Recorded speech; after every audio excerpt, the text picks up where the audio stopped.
Welcome to Devin Films. I'm Devin, and today's video is a recap of Apple's 2018 Worldwide Developers Conference. I'll list what Apple talked about at the event and give my thoughts and opinions at the end. Tim Cook started the presentation saying the whole event was about software. He then introduced Craig Federighi to talk about iOS. He listed some facts that half of Apple's customers switched to iOS 11 in the first 7 weeks after launch. He then said that 81% of users are on iOS 11 as of now, and compared it to the 6% of Android users on Oreo. Federighi said that one of the main focuses of iOS 12 is performance. The place this is most noticeable is on older devices. Oh, and iOS 12 will run on all the same devices that currently support iOS 11. That means everyone with an iPhone 5S will get iOS 12. Starting with improvements to AR, Apple developed a new file type with Pixar called USDZ. Many companies are supporting this, including Adobe and Lego. The file type is used in the News app to show people in 3D what an object in an article is like. USDZ can also be used on websites. Apple used the example of Fender. Federighi configured a guitar on the website and wanted to see it in real life. He then tapped on the image and then could see the guitar placed on the table in front of him. There's a new AR-based app in iOS 12 called Measure. You can drag measure lines along an object in front of the phone to get accurate measurements of the object. The app can also auto-detect the size of certain items. They use a picture of Federighi as an example. Apple also talked about the new ARKit 2, which has built-in multi-user support and better tracking. Lego demoed this with an app preview. In the app, a Lego structure can be scanned and then many actions can be made around the building on screen. You can drag and drop minifigures and go inside the structures. Up to 4 devices can view the same experience. Next up is Photos, which has better search and a For You tab, which is pretty similar to the Assistant tab in Google Photos. The For You tab can suggest things to do to your photos, including sharing them with the people in the photo using face detection. Siri got some small updates. She now has shortcuts, which offer suggestions on what to do when certain events happen. Siri can put these on the lock screen or in the search page. This also comes with an app that you can program keywords into. If you ask Siri one of these keywords, she will do certain things. The example used was that the keyword heading home was said, and Siri followed a process of steps you told it to do in the Shortcuts app, much like code. There is a gallery in the app to give you templates of tasks that Siri can do. These shortcuts work with both first and third-party apps. Shortcuts can be used on the iPhone, iPad, HomePod, and Apple Watch. I thought they would have done a little bit more with Siri to compete with offerings from Google and Amazon, especially making the HomePod more useful. Next, Federighi talked about general app updates in iOS 12, starting with News. There's a new Browse tab in the phone app and a sidebar on the iPad app to quickly access all of the news sources you have in your feed. The Stocks app is now available on the iPad and has Apple News integration for updates on the companies you are viewing. Voice Memos is also on the iPad now and has iCloud support to sync with all of your devices. Apple Books, formerly iBooks, got a complete redesign with a new store that better organizes books, magazines, and audiobooks. CarPlay now supports third-party navigation apps, which means you can use Google Apps instead of Apple Maps and not get lost. Apple also spent some time talking about limiting smartphone use and introduced new features similar to Google's new Digital Wellbeing in Android P. Do Not Disturb now has a bedtime mode where no notifications show on the lock screen. You can also set an ending time for Do Not Disturb.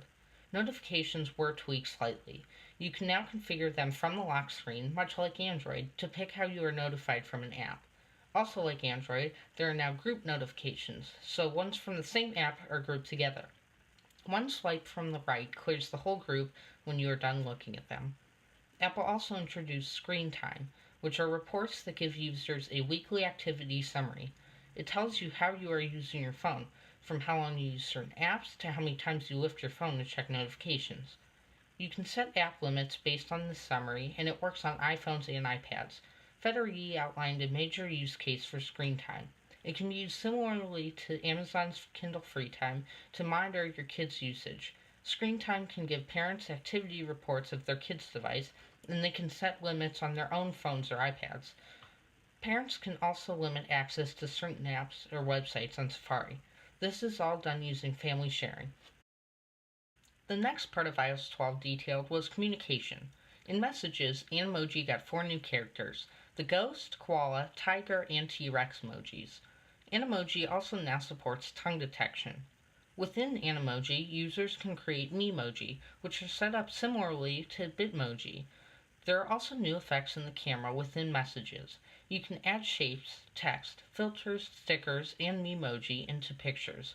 FaceTime got a major update, which now features group calling that supports up to 32 participants. Wow.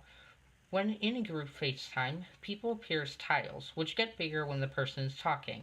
You can also drag tiles to the middle to keep them from changing size.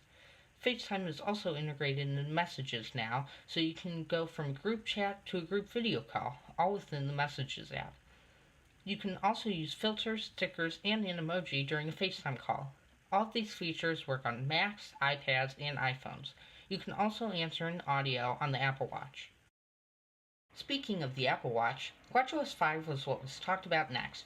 Starting with fitness, there are new yoga and hiking workouts and automatic workout detection, like in Google Fit.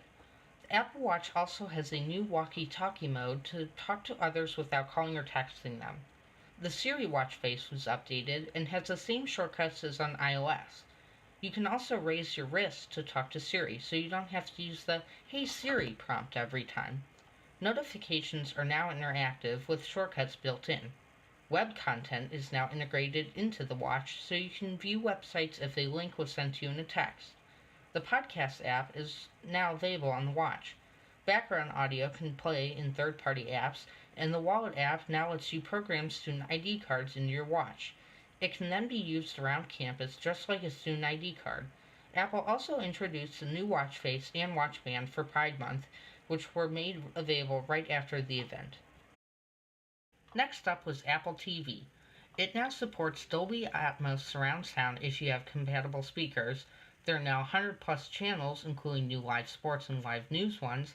Certain cable companies, including Spectrum, are integrated into Apple TV, so users can use their Apple TVs to watch their cable company's full list of channels and shows. And there is a new Earth aerial screensaver, which was filmed on the International Space Station. Next was macOS. 10.14, which is called Mojave, has a new system-wide dark mode. Finally, if only they could do that for the phones.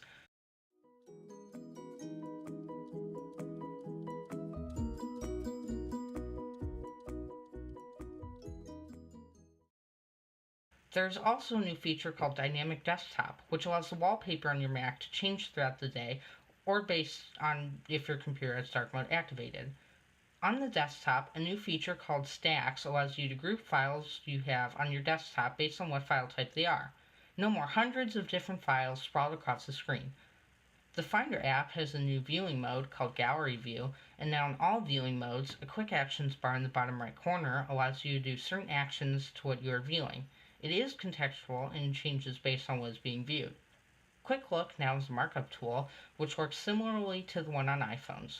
Continuity was improved in 10.14 with a feature called Continuity Camera that allows you to select Take Photo in the right-click menu, and it opens the camera app on your phone.